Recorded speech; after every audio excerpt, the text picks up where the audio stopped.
Tonight on NewsWatch 12 at 6, we're following up on the Medford School District as they announce a new interim superintendent and discuss the next steps for the North Medford High School gym.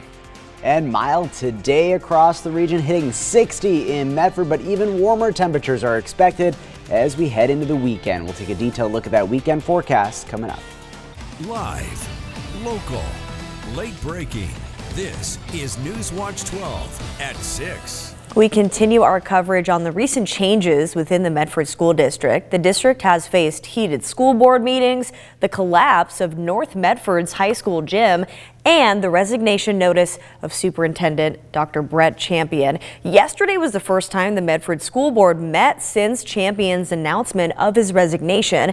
They came up with a plan at that school board meeting. Thanks for joining us tonight. I'm Haley Gravitt. To provide stability amid ongoing challenges, the board unanimously appointed Gianne Grazioli as interim superintendent. Samantha Gadera has the details.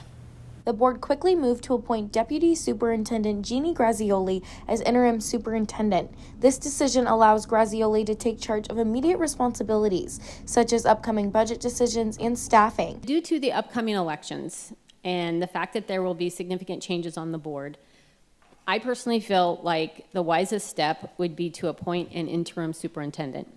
Grazioli has over 30 years of experience in education and is a well-known figure in the district. She served in several leadership roles, including principal and executive director of teaching and learning. The first name that came to mind was Jeannie. I thought of her immediately. We have some great work that's going on here, and I would love to be able to continue and give some consistency and stability during this time of transition. While district policy requires public input for hiring a permanent superintendent, no such requirement exists for an interim. The board voted to waive this policy and move forward with Grazioli.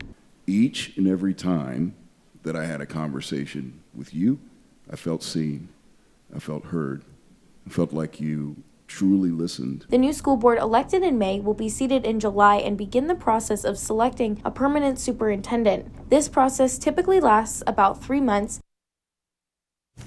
And another big item on the Medford School Board's agenda is the North Medford High School Gymnasium. You're looking at Sky 12 video after the roof collapsed on February 11th.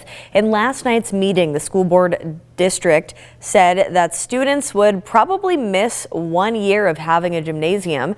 MSD is considering a temporary structure that could be used as an athletic facility and gather place for students in the meantime. Demolition on the gym is scheduled to begin Monday. The board will meet again on March 20th. We'll continue to track the developments and bring you the latest details.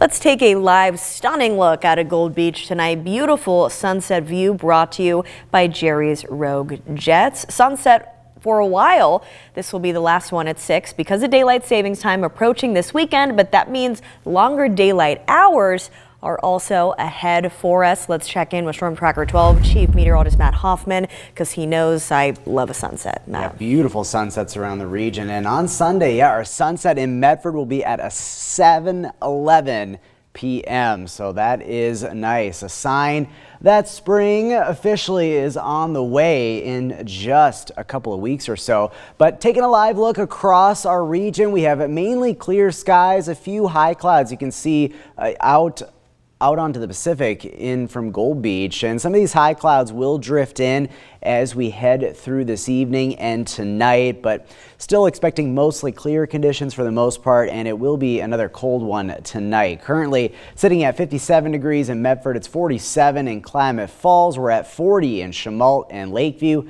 and 45 degrees currently in Mount Shasta. Winds very light. Currently calm conditions in Medford, Montague, as well as Mount Shasta. So that'll still set us up with some fairly cold temperatures tonight, down around freezing in Medford and Grants Pass, 24 in Klamath Falls, and falling to 28 degrees in Wairika. Despite that chilly start, once again, we will still see a milder day tomorrow. Above average temperatures across the region away from the coast. We'll look for highs to top out into the mid 60s in Medford, 65 up to 61 in Wairika, 57 degrees in Klamath Klamath Falls and topping out around 53 for you folks in Brookings. I'll have more details on your weekend forecast and when we will see rain and snow returning to southern Oregon and northern California. That's all coming up. And if you don't like construction, you might want to avoid Foothill Road. It's closed from Coker Butte Road to Dry Creek Road. Crews are having to work on a failing culvert. Jackson County Roads and Parks said construction crews will be working 24 hours a day this weekend to cut down on the closure period. Crews hope Foothill Road will reopen the 21st. More information, head to our website. And this morning, a Jackson County man was sentenced for the fatal hit and run and DUI crash that involved 3 intoxicated drivers. The wreck happened on I-5 in June of 2023 when a Honda crashed into a Kia, causing that Kia to roll over the center median. The driver of the Honda left her vehicle to try and assist the people inside of the Kia, but was unsuccessful. She then entered the lane to flag down a driver when she was struck by a Ford F-150. Shasta Smith was declared dead at the scene. The driver of the Ford fled the scene and later admitted to consuming alcohol prior to driving. Today, Gary Caperna was sentenced to 3 years of probation and was stripped of his license. The driver of the Kia was charged with DUI. More information, head to kdrv.com. And tonight we have an update on the Pomeroy Dam being removed from the Illinois River. This video from WaterWatch Oregon shows crews removing one of the highest priority projects in the state. Removing this project means there is better access to high elevation cold water for fish, but there are additional benefits for the community's health. The primary focus was the main stem Illinois River dam removal, but there were several other components that were just as important. There were also a flood and erosion risk for the county, and so now we have bigger, safer, fish-friendly culverts. WaterWatch of Oregon said that some of the workers on this project grew up in the Rogue Valley and knew firsthand how important this river is to the community. Now that the dam has been removed, it's not only supports the habitat, but also the community for fishing and recreation. And part of Moore Park in Klamath Falls is reopening as crews continue to clean up the park after last month's winter storm. The city said the entrance road gate will be open back up to the gingerbread house and the tennis court and playground areas starting this Monday. The city is reminding residents to take caution around trees in case of any weakened branches.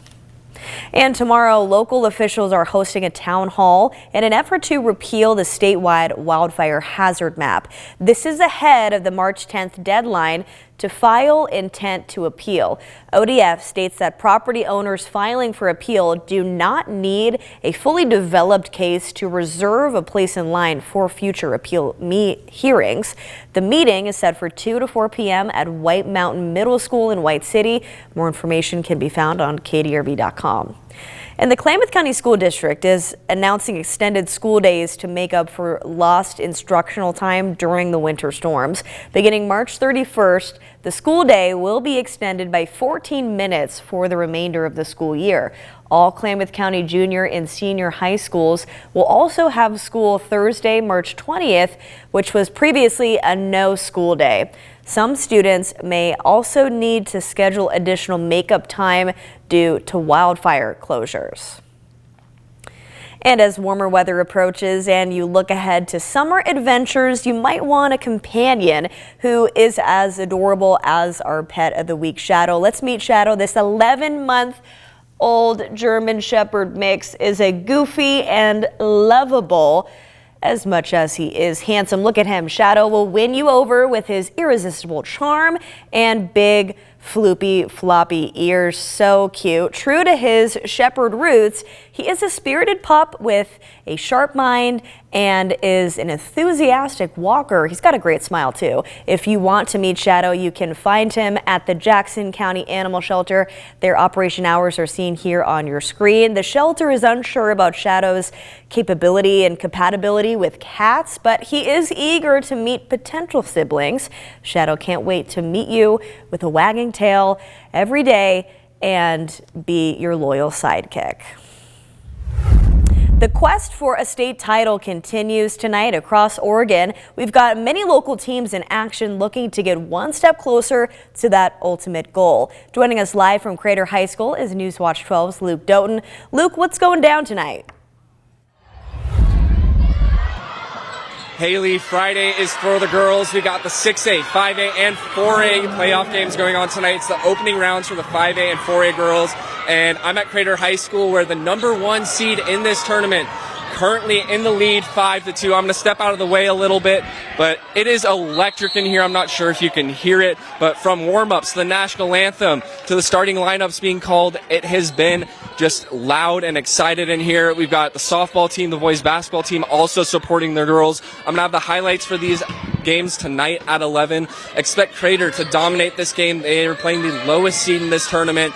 And Coach Amber, even though they're up right now and looking really good, she is fired up and amped, trying to get her girls to feel the same way. It's going to be a great game to watch tonight, and also just to tune into those highlights again at 11. We got 6 teams playing tonight. It's going to be a fun one, and I'll see you then. But for now, live at Crater High School, I'm Luke Doughton. Luke, thank you. And Oregon U.S. Senator Jeff Merkley is announcing 5 town halls for Oregonians this month. In-person conversations will be held in Jackson and Josephine counties on Sunday, March 16th. The Jackson County Town Hall will be held in the Ashland High School gym, and the Josephine County Town Hall will be in the Rowe Community College gym in Grants Pass. Additional details can be found on our website, ktrv.com.